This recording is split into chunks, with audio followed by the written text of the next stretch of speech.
Hey, call me Louis. This is my spot. LuiSpot. Do you think that we don't get excited as Americans when you say you are something other than just American? I got excited when Manoir said to us, he is Chinese American. Why can't he be just American and excited about being just American like David is?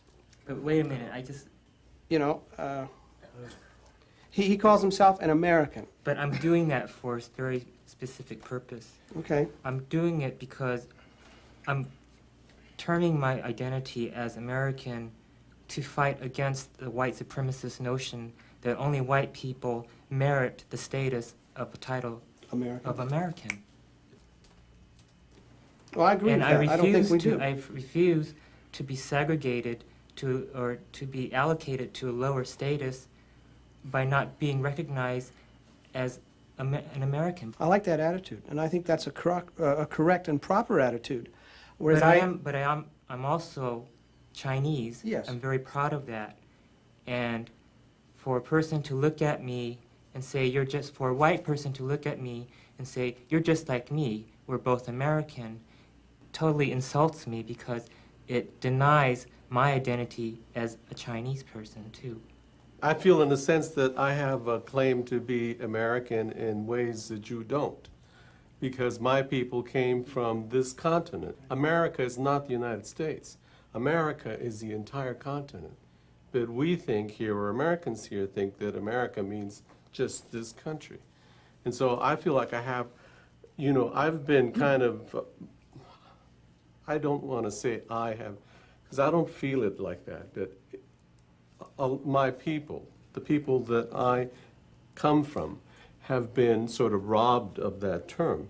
We're not Americans, even though we are. And I don't know where that came from. I worked in corporate America for a while, and now when I see guys walking down the street in a suit and tie, I'm like, phew, I bet he can't wait to go home and become a black man again. You know? Because you're not allowed to be a black man in corporate America. Walk through some halls with some pride, you're going to scare some people. Show that you have some intelligence, you scare people. You got to shuffle. It's a 1993 shuffle, but it's still a shuffle. You give us a hard time for being white, and being American, and being in control. I've never felt in control. I had vineyards and pear orchards for many years, and I employed many of your people, if you wish to call them that. They're my dear friends. To me, they are friends equal to any that I would have. And I greet them. And now they come into my business and they just want to come in and say hi and talk to me. Is something different that's happened. What's different that's happened for us, and I'm speaking as a people, borders on genocide, takeover, colonization. You know what happens to me when I pass a mission? Yeah. You know? It's not the same thing that happens to every group that passes a mission. There's something different. When I hear Father Unipero Serra, what do you think I think of? You know, it's not... Conquistador.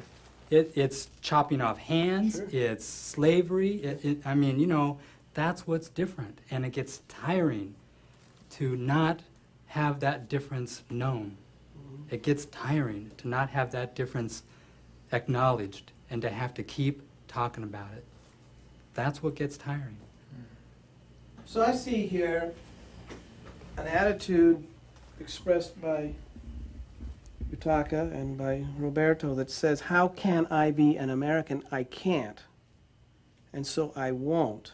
I'm going to cling to my heritage. Is this clinging the problem? Is this belief that you cannot become American the problem?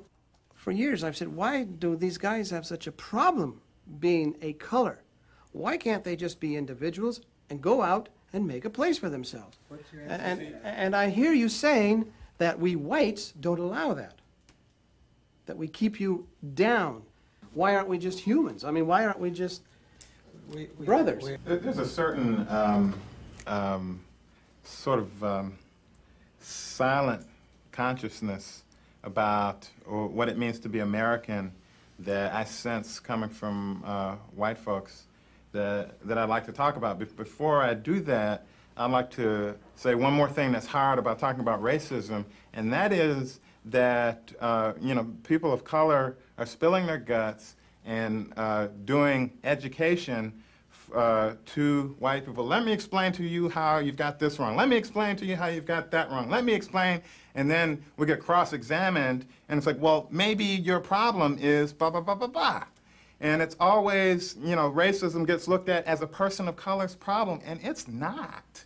We're like on the receiving end of the problem, but we're not the problem. I walk in a world where black people, where Latinos, where Asians, where Arabs, all these different people are experienced as problem people, and that, well, we're going to deal with the person of color problem when, in fact, racism is essentially a white problem.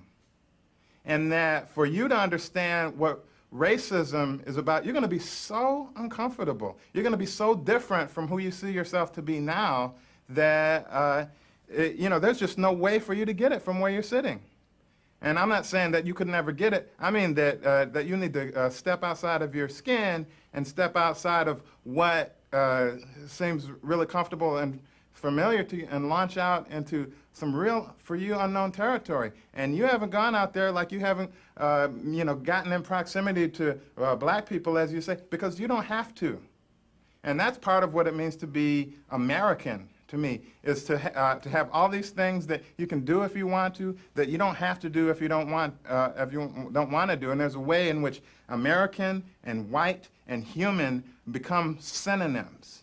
That why can't we just treat each other as human beings? To me, when I hear it from a white person, it means, why can't we all just pretend to be white people? I'll pretend you're a white person, and then you can pretend to be white. Why don't you eat what I eat? Why don't you drink what I drink? Why don't you think like I think? Why don't you feel like I feel? God damn it, I'm so sick and goddamn tired of hearing about that. I'm sick of that.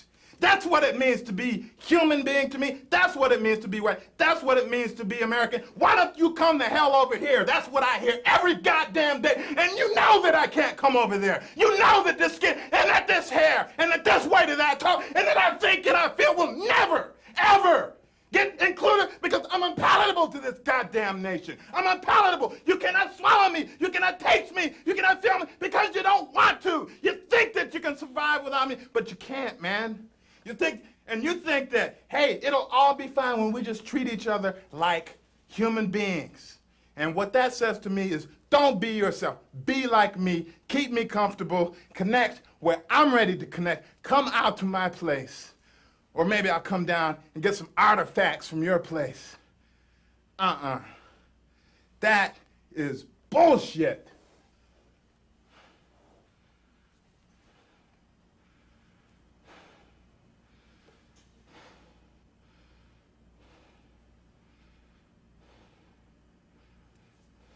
When you say that your ethnicity is American, there is no American ethnicity.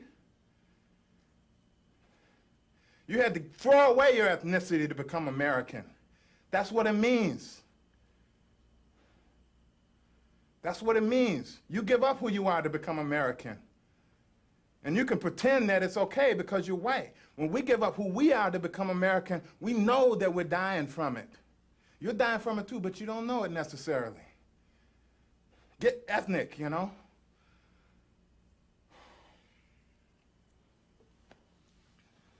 not going to trust you until you're as willing to be changed and affected by my experience and transformed by my experience as I am every day by yours.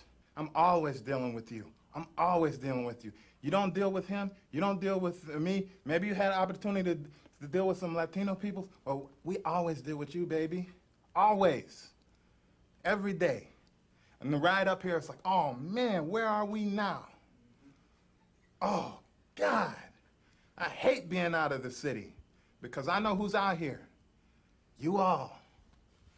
Or at least I know who's in charge. Even if there's other people out here, I know who's in charge. And I don't know anywhere where I can find some safety that I can rely upon when I'm out here. You know, I'm real glad I got to the house before sundown. Yeah. This is like shark-infested waters. Really? Yes, definitely. It doesn't have to be said, it can be felt. It's intuitive. It's hard to explain to somebody who doesn't have to go through it. But, you know, I've traveled down south, and, you know, just that feeling, like you said, you get, you know, drive through Kentucky and Tennessee and see the Appalachian Mountains up ahead of you. And know you want to get through those mountains so fast without stopping for anything because you don't know if you'll get out. Now, that sums it up for this video. What do you guys think? Share thoughts and opinions in the comment section below. Let's have a proper discussion about this without having me impose my opinions and ideas on this matter.